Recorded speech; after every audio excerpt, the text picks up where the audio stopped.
Ganda dito mga kaprobinsya oh. Payag ka bang tumira sa ganitong lugar mga kaprobinsya oh? Sobrang tahimik at peaceful. Tapos nag-iisa ka lang dito mga kaprobinsya. So maraming mga tanim.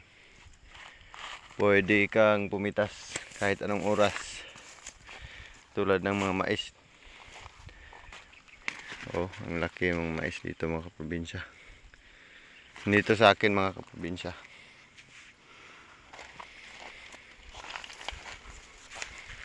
Dito lang ako nangunguha ng panggatong. Kita niyo mga kaprobinsya.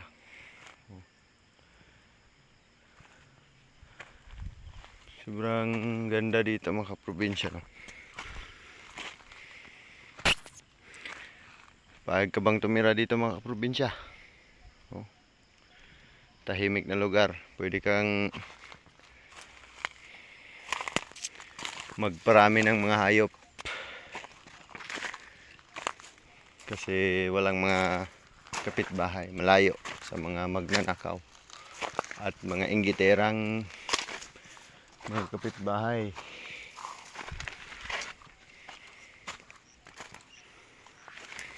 Sobrang laki ng mga mais dito mga kaprobinsya.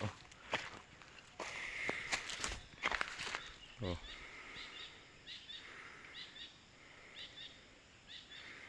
Dito sa akin mga kaprobinsya.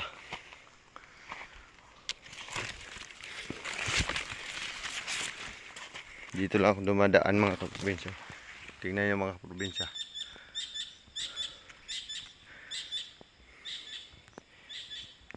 Dito wala siyang bunga pero nandyan sa itaas.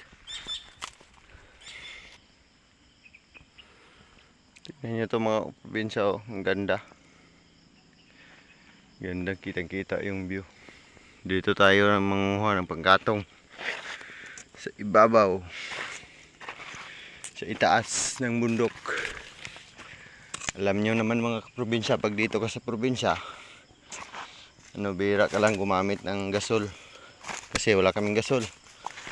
Talagang mahirap ang buhay dito.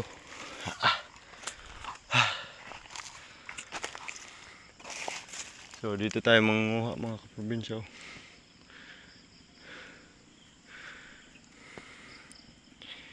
Oh, tayo yun mga kaprobinsya. Napakatirik ng daanan papunta dito. So pag hindi ka sanay dito mga kaprobinsya, tapos may karga ka pa, sigurado doon ka pupulutin oh. Kita nyo yun. Sa akin naka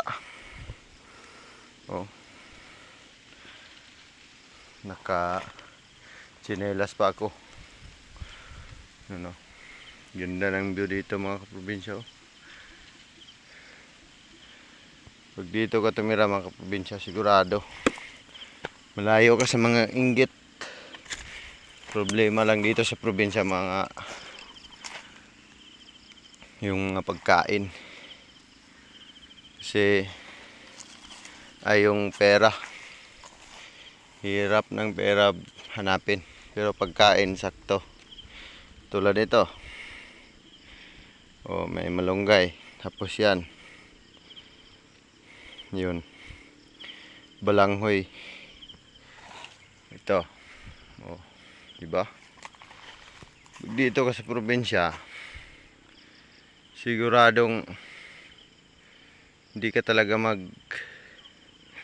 magugutom. Pero pera, bihira ka lang magkapera dito.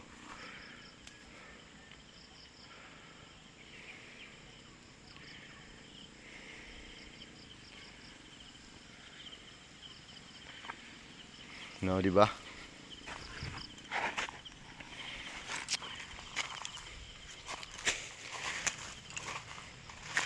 Sipag at tiyaga lang dito sa probinsya. Makakain ka na. Pero yung pera, yun lang. Yun lang ang mahirap dito.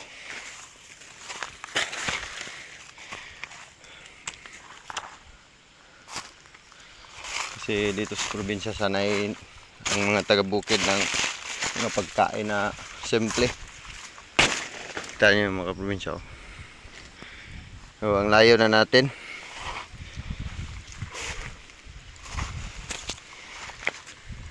Oh. Ayun, mga kahoy. Pwede natin yung kunin. Kasi may permiso sa may-ari nito. Alam ko yung may-ari na nito na mabait. Oh, tulad nito.